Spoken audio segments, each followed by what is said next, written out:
जय आदिवासी, जय जोहार, उल गुलान, उल गुलान, उल गुलान। जिंदाबाद बोलो, जिंदाबाद। पाछळ वाळा भाईओ भूख लागी छे के શું? થાકી ગયા કે શું? ઉલ ગુલાન, ઉલ ગુલાન, ઉલ ગુલાન। સૌપ્રથમ તો 150મી જનનાયક બિરસા મુંડાજીની જન્મ જયંતિમાં અહીં મંચસ્થ ઉપસ્થિત બધા જ લોકો બોલે એવા છે, પણ એ બધા જ આગેવાનોને હું ક્ષમા માંગુ છું કે સમયની મર્યાદામાં અને જે પ્રકારના કાર્યક્રમો છે એ પ્રકારના કાર્યક્રમોને ધ્યાને રાખીને તમને બોલવાની જે આયોજક મિત્રોએ તમારા વતી અમને સૂચવેલું છે તો બધાને વિનંતી કરું છું, બધા સહયોગ આપજો। સાથે સાથે મંચસ્થ તમામ આગેવાનો, મારા સાથી સિનિયર ધારાસભ્ય અને હર હંમેશ સંઘર્ષશીલ એવા આનંદભાઈ પટેલ સાહેબ માટે જોરદાર તાળીઓ પાડી લઈએ।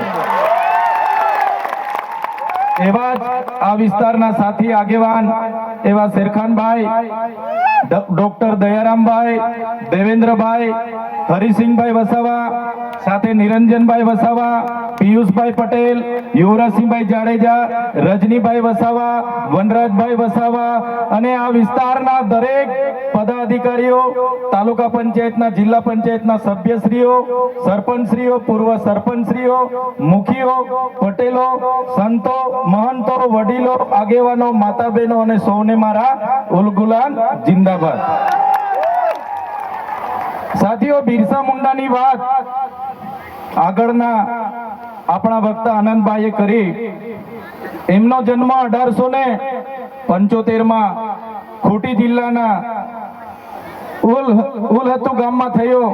એક સામાન્ય પરિવારમાંથી એમણે તે વખતે જોયું કે અંગ્રેજો દ્વારા આપણા આદિવાસીઓની જળ, જંગલ, જમીન પર તરાપ મારવામાં આવે છે, આદિવાસીઓ પર કરવેરા નાખવામાં આવે છે અને 1899માં મુંડા વિદ્રોહ અંગ્રેજો સામે થયો। એની નેતાગીરી બિરસા મુંડાજીએ લીધી અને એમાં એમની ધરપકડ કરવામાં આવી। ઘમાસણ યુદ્ધો થયા, એક બાજુ તીરકમઠા, ભાલા, એક બાજુ ગોળીબાર થયો અને એમને જેલમાં પૂરવામાં આવ્યા અને માત્ર 25 વર્ષની ઉંમરમાં જેલમાં એમનું મૃત્યુ થયું અને સેનામાંથી મૃત્યુ થયું છે એના આજ દિન સુધી કોઈ પુરાવા આપણને મળ્યા નથી। ત્યારે સાથીઓ, આ બિરસા મુંડાનો ધ્યેય આદિવાસી સ્વાયત્ત રાજ, આદિવાસી સ્વતંત્ર રીતે સ્વમાન શેરની જેમ જીવે એવો ધ્યેય હતો। તમને ને અમને બધાને ઇતિહાસમાં ભણાવવામાં આવ્યો ઉત્ક્રાંતિવાદ, ચાર્લ્સ ડાર્વિનના ઉત્ક્રાંતિવાદના સિદ્ધાંતોમાં જણાવવામાં આવ્યું કે જ્યારે આ પૃથ્વી પર માનવી સભ્યતાનું ઉત્પન્ન થયું ત્યારે આદિ માનવ તરીકે સૌપ્રથમ પૃથ્વી પર આદિવાસીઓ આવ્યા। શરૂઆતમાં પેડાની શોધ થઈ, અગ્નિની શોધ થઈ, ધાન્યની શોધ થઈ, ખેતીની શોધ થઈ અને બધા ખેતીની શોધની સાથે સાથે પરિવારો સાથે રહેતા થયા। પરિવારો સાથે રહેતા થયા એટલે નાના નાના ગામો, નાના નાના કબીલાઓ બન્યા અને એ કબીલાઓના મુખીઓ બન્યા, સરદારો બન્યા અને શાંતિથી પ્રકૃતિ સાથેનું એમનું જીવન ચાલુ હતું। એ દરમિયાન આ દુનિયામાં સંપત્તિ માટે લડાઈ થઈ, સત્તા માટે લડાઈ થઈ, સ્ત્રીઓ માટે લડાઈઓ થઈ અને એમાં એ લોકોની જે સભ્ય સંસ્કૃતિ પોતાને માનનારા સમાજ દ્વારા આદિવાસી સમાજના એક કબીલાઓ પર આક્રમણો થયા। સામદામ દંડભેદ નીતિ અંતર્ગત જ્યારે આપણો આદિવાસી સમાજના એ લોકો સરેન્ડર નહીં થયા તો યુદ્ધો કરીને આપણા કબીલાઓ છીનવાઈ ગયા અને આપણું શોષણ થયું, ઘર્ષણ થયું, જળ, જંગલ, જમીનો છીનવાઈ અને તમે જોયું હશે આપણા દેશ પર બહારથી મુગલો આવ્યા, ડચો આવ્યા, હુણો આવ્યા, અંગ્રેજો આવ્યા, પોર્ટુગીઝો આવ્યા, ફ્રેન્ચો આવ્યા અને આ અંગ્રેજોએ પણ 200 વર્ષ આપણા દેશ પર રાજ કર્યું। એ ઇતિહાસથી લઈને આજ દિન સુધી આદિવાસીઓનું માત્ર ને માત્ર શોષણ થતું આવ્યું છે। ત્યારે આદિવાસીએ આઝાદીની લડતમાં પણ તમે જોયું હશે તમે બિરસા મુંડાનો ઇતિહાસ વાંચશો, તમે ગુરુ ગોવિંદનો ઇતિહાસ વાંચશો, ટાટિયામામાં ખાદ્ય નાયકનો ઇતિહાસ વાંચશો, તમે માનગઢ ધામમાં થયેલો હત્યાકાંડનો ઇતિહાસ વાંચો, તમે દડવાડામાં પાલ દડવામાં થયેલો હત્યાકાંડનો ઇતિહાસ વાંચશો, તો આ ઇતિહાસમાં આદિવાસીઓ અંગ્રેજોને હંપાવ્યા, પણ કૂટનીતિ કરીને અંગ્રેજોએ આપણા લોકોને નરસંહાર કરી અને આપણા વિસ્તારમાં આપણા ક્રાંતિકારી લોકોને શહીદી વહોરવી પડી. દેશના આઝાદીમાં આપણું આટલું મોટું યોગદાન હતું. દેશ આઝાદ થયો, દેશમાં લોકશાહી આવી, લોકશાહીમાં દેશમાં બંધારણ બન્યું અને બંધારણની કલમમાં 444, 244, 13 કમાં આપણા વિસ્તારને 5મી અનુસૂચિ તરીકે જાહેર કરવામાં આવ્યો. એ જ પ્રકારે દેશના આસામ હોય, સિક્કિમ હોય, મિઝોરમ હોય, નાગાલેન્ડ હોય, મેઘાલય હોય, તમામ રાજ્યને અનુસૂચિ 6 અંતર્ગત સમાવેશ કરવામાં આવ્યો. ત્યારે અનુસૂચિ 6 ત્યાં લાગુ કરવામાં આવી અને ગુજરાતમાં આજ દિન સુધી અનુસૂચિ 5 લાગુ કરવામાં નથી આવી. અને આ સત્તામાં બેઠેલા લોકો અનુસૂચિ 5 લાગુ હોવા છતાં પોતાનો સત્તાનો દુરુપયોગ કરીને આદિવાસીઓની જમીનો છીનવી રહ્યા છે, આદિવાસીઓના ખનીજો છીનવી રહ્યા છે, કુદરતી સંપાદનો છીનવી રહ્યા છે. રોડના નામે, ડેમના નામે, આ વિસ્તારમાં કોરિડોરના નામે, જીએમડીસીના નામે, હાઇડ્રો પાવરના નામે, જીઆઈડીસીઓના નામે, સરકારી આવાસોના નામે, સ્ટેચ્યુના નામે આજે આદિવાસીઓને એમની જમીનો છીનવાઈ રહી છે. આજે આખા દેશમાં 80 લાખ આદિવાસીઓ વિસ્થાપિત થયા છે. એ આ સરકારો દ્વારા કરેલી દેન છે સાથીઓ. આજે ગુજરાતમાં, આજે દેશમાં 8% આદિવાસીઓ છે. 2011 ની વસ્તી ગણતરી પ્રમાણે 11 કરોડથી પણ વધારે દેશમાં આદિવાસીઓ છે. આજે ગુજરાતમાં 15% આદિવાસીઓ છે. 1,25,00,000 આદિવાસીઓ ગુજરાતમાં છે. 29 જાતિઓ ગુજરાતમાં આદિવાસીઓની છે. આજે તમે મને બતાવો કયા ક્ષેત્રમાં આદિવાસીઓ 15% છે, બતાવો મને. તમે સચિવાલયમાં જશો, આદિવાસીઓનું લિસ્ટ તમે માંગજો. તમે હાઈકોર્ટના જજની યાદી જોઈ લેજો. તમે ઇન્ડસ્ટ્રીયલના આપણા આદિવાસીઓને કેટલા લાભો મળ્યા છે જોજો. તમે રિયલ એસ્ટેટમાં આપણા આદિવાસીઓની સંખ્યા જોજો. ત્યારે આઝાદીના 78 વર્ષમાં સરકારોએ માત્ર ને માત્ર આદિવાસી બજેટમાંથી અમૃત મહોત્સવો કાઢે છે, વિકાસ મહોત્સવો કાઢે છે, ગૌરવ યાત્રાઓ કાઢે છે અને પોતાના તાઇફાઓ કરે છે. ત્યારે હવે આપણે બધાએ જાગી જવાનું છે અને આ સરકારને 2027માં ઉખાડીને આપણે ફેંકી દેવાની છે. સાથીઓ, અમે 4 વર્ષ પહેલા જનનાયક બિરસા મુંડાજીની પ્રતિમા ડેડિયાપાડામાં સ્થાપના કરતા હતા અને એમના વિચારોને ઉજાગર કરવા માટે, એમના વિચારોમાંથી આવનારી પેઢી પ્રેરણા લે માટે અમે ત્યાં પ્રતિમા સ્થાપિત કરતા હતા. ત્યારે આ ભાજપના સાંસદ મનસુખભાઈ વસાવા, 3 જિલ્લાની પોલીસ અને એમના આરએસએસ વાળાએ આપણને ત્યાં પ્રતિમા સ્થાપતા અટકાવી દીધા હતા અને પ્રતિમા સ્થાપતા આપણા ઘણા લોકોને ડિટેન કર્યા હતા. 3 જિલ્લાની પોલીસ અમને પકડવા માટે આવી હતી, છતાં આપણે એમનાથી ડર્યા નથી અને બિરસા મુંડાની પ્રતિમા ડેડિયાપાડામાં સ્થાપિત કરી છે. ત્યારે આજે દેશના વડાપ્રધાનને આજે ડેડિયાપાડા આવવું પડે એ આપણા બધાની તાકાત છે. ત્યારે વડાપ્રધાન ડેડિયાપાડા આવે છે ત્યારે લોકોને ભેગા કરવા માટે 500 કરોડ આદિવાસી બજેટમાંથી જોગવાઈ કરવામાં આવી છે. હજારો બસોની વ્યવસ્થા કરવામાં આવી છે અને બધા કર્મચારીઓને એમાં લગાડી દેવામાં આવ્યા છે. આજે ડેડિયાપાડાના ગામડાઓમાં ટીડીઓ ના મળે, તલાટીઓ ના મળે, એવા ગામડાઓની ગલીઓમાં આ ગુજરાતના નાયબ મુખ્યમંત્રી, એમના મંત્રીઓ, એમના સાંસદો, એમના ધારાસભ્ય ડેડિયાપાડાના ગલીઓમાં 4 દિવસથી ફરે છે. જે લોકો એસી ચેમ્બરોમાંથી બહાર નહોતા આવતા, જે લોકો ગાંધીનગરમાં પડ્યે ફતારીએ રહેતા હતા, એ લોકોને ગામડે ફરતા કરી દીધા. એ આપણી બધાની તાકાત છે ભાઈઓ. ત્યારે નરેન્દ્રભાઈ મોદી આપણા કુળદેવી માતાના દર્શને જવાના છે.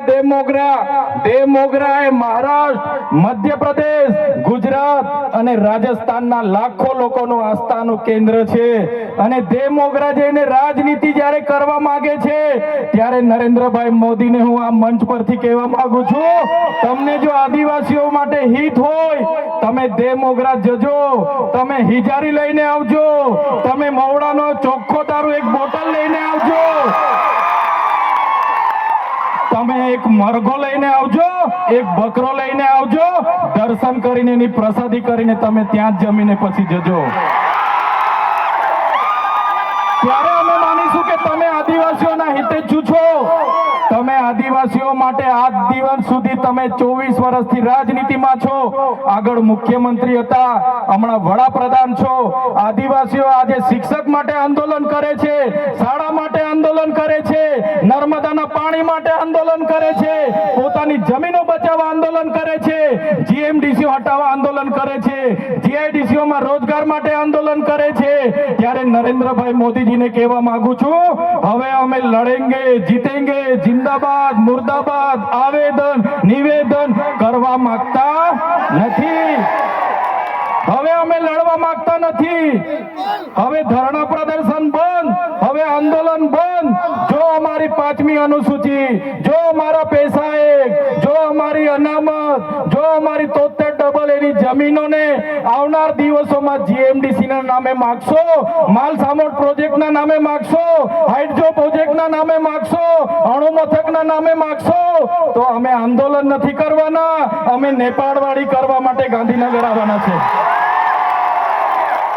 અમે નેપાળવાડી કરવા માટે ગાંધીનગર આવીશું.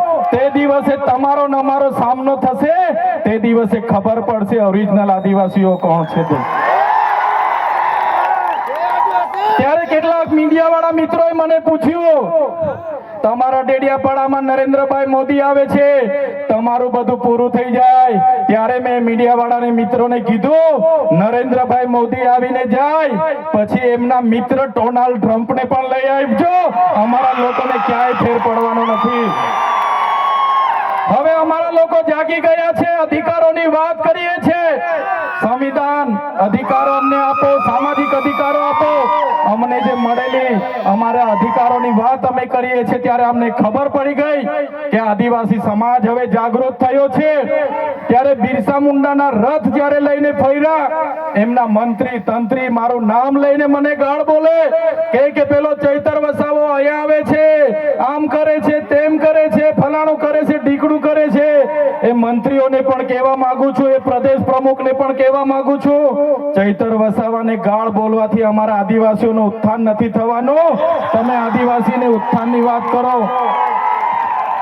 મને ગાળ બોલવાથી અમારા લોકોનો જો વિકાસ થઈ જવાનો હોય તો હું દરરોજ તમારી ઓફિસે તમારી ગાળ ખાવા માટે પણ તૈયાર છું.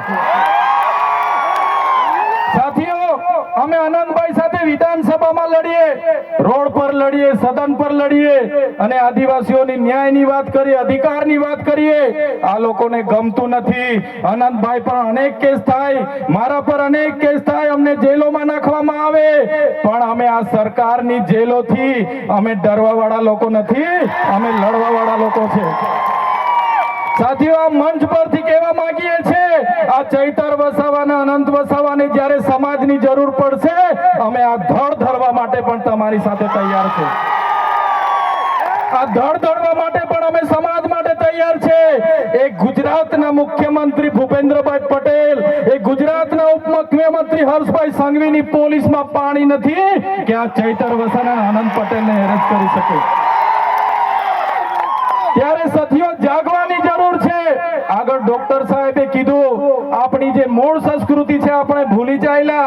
આપણો નંદરિયો દેવ, આપણો ગામનો હિમારિયો દેવ, આપણો વાઘ દેવ, ગોવાળ દેવ, આપણો કાળિયો ભૂત, આપણે ધરતી માતાને પૂજનારા, આપણે નદી નાળાને પૂજનારા, આપણે ચંદ્ર અને સૂર્યને પૂજનારા, આપણે પ્રકૃતિના પૂજક તરીકે છે. ત્યારે જન્મ મરણની વિધિ, લગ્નની વિધિ આપણે ભૂલી ચાલ્યા છે. ત્યારે આજે આ લોકો આપણા પર જાતિનો દાખલો માંગે છે, પુરાવા માંગે છે. ભણેલા છોકરાઓને પૂછી લો. સાથીઓ, જે આપણી રીત પરંપરાઓ છે, આપણો જે પહેરવેશ છે, આપણા પૂર્વજો આઝાદી પહેલા ઓળખી કાઢતા હતા. ગોરા અંગ્રેજો આવ્યા, એમના પહેરવેશ, એમની બોલી પરથી આપણા પૂર્વજો જાણી ગયા કે આપણા દુશ્મન છે. આજે તો આપણે એ લોકોની સંસ્કૃતિ અપનાવતા થઈ ગયા, એ લોકોના પેન્ટ શર્ટ પહેરતા થઈ ગયા, એ લોકોના જીન ટી શર્ટ પહેરતા થઈ ગયા, એ લોકોના બૂટ સૂટ આપણે પહેરતા થઈ ગયા. આપણી બહેનો પણ આજે પંજાબી પહેરતી થઈ ગઈ, ડ્રેસ પહેરતા થઈ ગયા, ચણિયા ચોરી પહેરતી થઈ ગઈ, જીન્સ ટી શર્ટ પહેરતા થઈ ગયા. ત્યારે આવનારા દિવસોમાં આપણો દુશ્મન કોણ છે તે આપણને ખબર પડવાની નથી. ત્યારે આપણે મૌલિક નૈતિક મૂલ્યો આપણે જાળવવા પડશે. આપણી બોલી ભાષા આપણે સાચવવી પડશે. આપણો પહેરવેશ, આપણી સંસ્કૃતિ, આપણા વારસામાં મળેલી આપણી પરંપરાઓ, રીત રિવાજો આપણે સાચવવા પડશે. સાથીઓ, આપણા વિસ્તારમાં વૈશ્વિકરણના નામે જમીનો છીનવાય છે. ઔદ્યોગિકરણના નામે જીઆઈડીસી આવી, એમાં જમીનો છીનવાઈ ગઈ. અને તમે જોઈ લો, આજે ધર્માંતરણના નામે આદિવાસીઓને ભોળવામાં આવે છે. આજે શિક્ષણના નામે ધર્મના પ્રચારો થાય છે. ત્યારે મારા આદિવાસી સાથીઓને કહેવા માંગુ છું, જે દિવસે આપણે આજે આદિવાસી તરીકે મટી જઈશું, તે દિવસે આપણું અનામત પણ આપણને મળવાનું નથી.